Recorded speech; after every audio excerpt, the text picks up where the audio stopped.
Olá, assombrados! Eu sou a Ana Paula e vou contar um relato para vocês neste tipo ao vivo de hoje. E aí, tudo bem? Eu espero que esteja tudo bem. Não se esqueça de deixar o like neste vídeo e não se esqueça de fazer aquela visitinha à nossa loja virtual, a lojaassombrada.com.br, ok? Estamos de volta aqui, vamos voltar com a programação normal aqui do canal, ok? E vamos de relato. Vamos ver que relato que a gente tem hoje aqui. É este daqui. O porquê deixei de ser ateu. Um ex-ateu. Vamos ver aqui. Por quê? Olá a todos os ouvintes assombrados e também para melhor voz, contadora de relatos do Brasil e do mundo. Ana Paula, muito obrigada, muito obrigada. É um prazer estar aqui trazendo um relato para vocês. Pode me chamar de fulano. Tenho 27 anos e estou fascinado pelo seu canal. Muito obrigada. Como historiador, eu digo para você que o seu canal é mais do que um excelente entretenimento para quem gosta do tema. É um acervo histórico do pensamento de um povo. É verdade, muito legal isso. Diversas histórias aqui presentes, sem o seu canal, seriam esquecidas no tempo. Independente da crença ou não no sobrenatural, daqui a 100 anos, ao olharem para o canal Assombrado, historiadores do futuro se deleitarão sobre uma grande fonte de informação das mais variadas regiões do país e até do mundo. Ai, tô me sentindo tão importante agora! Sobre a escrita, pode ler tranquila, que se tiver nomes já estarão trocados. O relato foi revisado para garantir sua compreensão, muito obrigada, mas se houver erros, me desculpo desde já, tá tudo certo. Tudo começou na minha pré-adolescência. Eu era o típico pré-adolescente que tinha a síndrome do diferentão, sabe? Sei muito bem. Eu me achava mais maduro que os outros, como todos nessa idade. Mas eu não queria me enturmar com a maioria. Eu era diferente, eu era maior, não me encaixava e não queria me encaixar. Em resumo, eu era insuportável. Como ter filhos não é um negócio sem devolução, os meus pais tiveram que aturar essa minha fase terrível. Minha família sempre foi bastante católica e eu, para contrariar, me disse como ateu. Naquela época eu não era de fato. Eu queria só contrariar todo mundo mesmo. Mas se tem uma coisa que eu jamais fui, essa coisa é preguiçoso. Eu entrei na internet e comecei a estudar sobre o ateísmo, argumentos contra a religião e por aí vai. E adivinha só? Me convenci. Acabei me tornando ateu de verdade. Quanto mais eu lia, mais eu tinha certeza da inexistência de qualquer propósito, divindade ou coisa do tipo. Eu estava convicto. O tempo se passou e se eu era uma pessoa sem religião, meu irmão, que era mais novo do que eu, tinha a maior fé de todas. Era alguém que conseguia crer com todo o seu coração. Claro que o insuportável... claro que o insuportável eu fui lá cutucar o guri, né? Ana, nessa época eu tinha os meus 15 para 16 anos. Já tinha argumentos na ponta da língua. Meu irmão tinha acabado de completar 12 anos. Era óbvio que ele não tinha como discutir comigo direito. E eu fiquei cutucando e cutucando. Ele falava um argumento e eu quebrava. E assim ia. Até que eu consegui convencê-lo da minha verdade. E ele assumiu que não acreditava em mais nada e que tudo que eu disse fazia sentido. Na minha arrogância, eu nem percebi o mal que eu tinha feito a ele. Eu estava alegre da minha primeira conversão para que mais alguém visse a verdade e o óbvio. Meu irmão desenvolveu uma grande depressão devido à falta de fé. Ele não via mais propósito. Qual era o sentido de todo o sofrimento dele? Eu sabia que o meu irmão não tinha amigos. Ele sofria bullying, tanto pelo jeito quanto pela aparência, e a fé era a única coisa que permitia ele manter o seu otimismo e vontade de viver. Mas eu achei que era só um processo natural. Mesmo que eu não tivesse demonstrado, a minha conversão foi um processo muito doloroso. Sempre é. E ele tinha que aceitar a realidade como ela era. Uma hora ele ia superar. Não, ele não ia. Meu irmão tirou a própria vida. Para ele não tinha sentido continuar vivendo. e ele deixou bem explicitado isso em sua carta.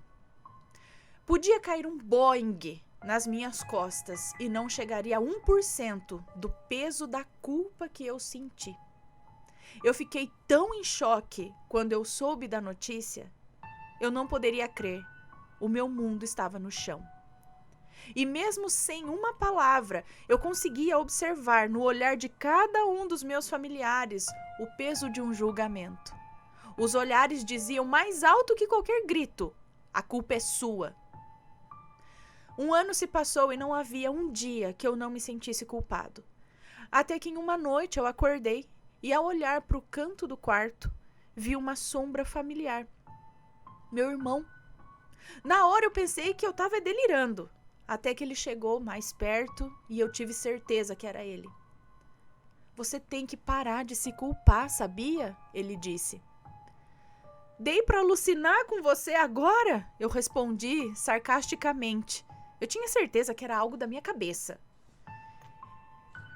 E ele disse, eu estou aqui de verdade. Você não acredita porque é limitado. Agora pronto, né? Não bastasse a culpa interna, a minha mente tinha externalizado o meu irmão para me culpar, é mole? Desculpa, eu não deveria ter dito tudo aquilo para você. É tudo minha culpa, eu disse a ele. E ele falou, tem razão, é tudo sua culpa. Eu não esperava aquelas palavras. Ana, aquela fala me atingiu como uma flecha. A gente sempre espera um acalento, um conforto, não um coice. Você fez uma besteira muito grande, ele disse, com consequências muito grandes. E já foi, terminou, não dá mais para voltar atrás. E eu estava resmungando, né? Tipo, você nem tá aqui de verdade. E ele falou, eu vou te provar que isso aqui é real. Eu vou te falar 3 coisas que vão acontecer ao longo do seu dia. E eu rebati, né? Agora é evidente? Eu era muito chato, fala sério, hein? E ele falou, só presta atenção. São coisas que vão te provar que eu estou aqui e que isso é real. Escuta. Assim que você acordar, olhe no micro-ondas, que a mãe vai deixar um pedaço de bolo para você lá. Depois, quando você for para a escola, sua professora de física não vai estar lá hoje. Ela está com muita dor de barriga, não vai sair da cama tão cedo. Por fim, amanhã à noite, quando você chegar em casa, coloca no jornal. Uma figura muito importante para você vai morrer. Essas são as provas. Eu volto domingo. Eu preciso mesmo de uma ajuda sua. Ele então saiu do quarto e eu caí no sono pouco tempo depois. No dia seguinte, acordei para ir para a escola. Meus pais saíam mais cedo, então eu estava sozinho. Coloquei café na caneca, passei manteiga no pão e já estava até esquecendo de olhar no micro-ondas, mas quando mudou o horário, eu lembrei na hora. E quando eu abri, adivinha só? Havia de fato um pedaço de bolo de uma festa que os meus pais tinham ido no dia anterior. Fui para a escola pensando que seria só uma coincidência. Era provável que a minha mãe trouxesse um bolo para mim. Tudo bobagem. Na escola, a última aula era de física. E adivinha? Ficou vaga, pois a professora faltou no dia. Eu perguntei o motivo da falta e a coordenadora disse que era porque ela estava com muita dor. Ali eu já fiquei muito tenso. Como aquilo, né? Não havia indícios. Mesmo que eu tenha alucinado, como eu poderia adivinhar algo desse tipo? Será que era real?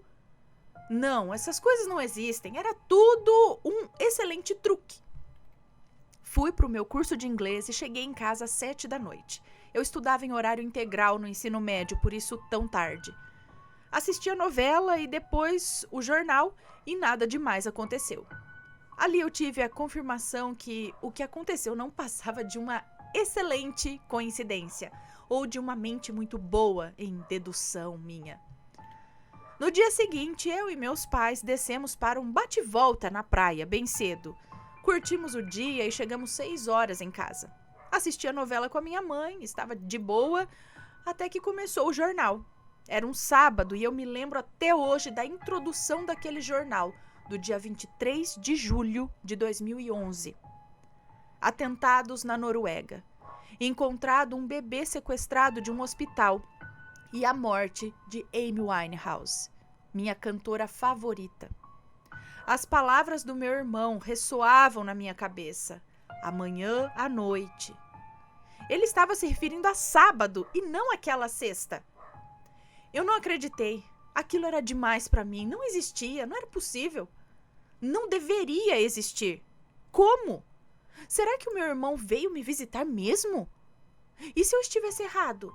E se existisse mesmo o sobrenatural? Algo após a morte. A noite chegou e eu não dormi. Minha cabeça ficou a milhão. Eu nem sabia quanto tempo havia se passado e de repente ouvi uma voz familiar. Acredita em mim agora? E do mesmo canto apareceu o meu irmão. Você precisa se livrar da culpa da minha morte. Eu estou bem, mas essa sua culpa está me impedindo de seguir em frente. Está se impedindo de seguir em frente. Você precisa continuar. E eu disse, mas como eu me livro desse peso? Eu não consigo. E ele falou, chorando. É só chorar. Ele respondeu isso se sentando no pé da minha cama e continuou. Eu te amo. Tá tudo bem. Eu te perdoo. Você não fez por mal. Eu ainda vou voltar para você da forma que você menos espera. Ali eu me toquei que eu nunca chorei a morte do meu irmão. Já havia derramado poucas lágrimas, mas nunca eu me permiti chorar. Eu não via sentido. Então eu comecei a chorar, mas chorar alto. Chorei muito, muito mesmo. Meus pais ouviram e vieram no quarto e eu contei que eu estava chorando por causa do meu irmão. E nós três choramos juntos, abraçados. Me ajudou a colocar tudo aquilo para fora, eu me senti leve. Fui até o cemitério, acendi uma vela para ele também e consegui conviver melhor com a culpa. Eu me perdoei. Larguei o ateísmo também. Passei a me considerar agnóstico. Vai que existe mesmo, né? Os anos se passaram, chegamos em 2022, me formei em História, além de bacharel, também tenho licenciatura, sou professor. E esse ano de 2022 eu tive o azar e não consegui pegar o ensino médio, como sempre. Eu não gostava de dar aula pro fundamental, principalmente sexto ano, porque são muitas crianças ainda. Quer dizer, eles são muito criança ainda, né? São muito crianças ainda. E adivinha o que me sobrou? Isso mesmo, o sexto ano. Voltamos no presencial e assim que eu entrei na sala eu me deparei com um aluno. Vou chamá-lo de Vitor. Quando meu irmão disse que voltaria da forma que eu menos esperava, ele estava certo. A gente sempre espera que as pessoas voltem como um filho, como um sobrinho, como um neto ou qualquer um parente, né? Qualquer tipo de parente. E eu tinha esperança que seria desse modo. Mas voltou como meu aluno. Vitor é o meu irmão. Eu tenho certeza. O jeito, os olhares, tudo. E eu senti uma conexão com ele, como eu tinha com meu irmão. E ele disse que parece que já me conhecia também. E meu irmão voltou com mais fé do que nunca. Ele tem uma crença tão poderosa que dá esperança a qualquer um. Eu pretendo seguir lecionando para ele até o fim do ensino médio e acho que lá na frente vamos nos tornar grandes amigos, além da relação professor-aluno. Hoje eu acredito que existe algo a mais por aí, sim. Se um milagre pode ser explicado por meio científico, não é sobrenatural. E não tem explicação para o que aconteceu comigo. Caso exista algum ateu no canal, saibam que vocês têm o direito de não acreditar em nada. Mas, por favor, não tentem tirar o direito das pessoas de acreditar em alguma coisa. Às vezes você pode, inocentemente, estar tirando toda a esperança e vontade de viver dela. Eu entendo as críticas a quem tenta pautar a vida de todas as pessoas na sua crença, querendo colocar todo mundo na mesma caixinha. Eu critico gente assim, mas não critico novamente o direito de crer em algo. Como um ex-ateu, digo com convicção de que digo com convicção de alguém que estudou muito sobre o assunto, não é o seu papel pautar a vida das pessoas na sua crença ou descrença, assim como não gosta que tentem fazer isso com você. Ser ateu não te torna mais inteligente, mais bondoso ou mais verdadeiro que nenhum religioso. E não confundam a não acreditar no Deus judaico-cristão com ser ateu. Estudem sempre, estudem sobre tudo e se descubram. A fé é individual. Beijos, Ana e assombrados, fiquem todos bem. Um grande beijo para você, muito obrigada por compartilhar com a gente a sua história. E que história. E que recado. Ó, muito obrigada. Pessoal, espero que tenham gostado. Um grande beijo para vocês e a gente se vê, ó, no próximo relato. Fui.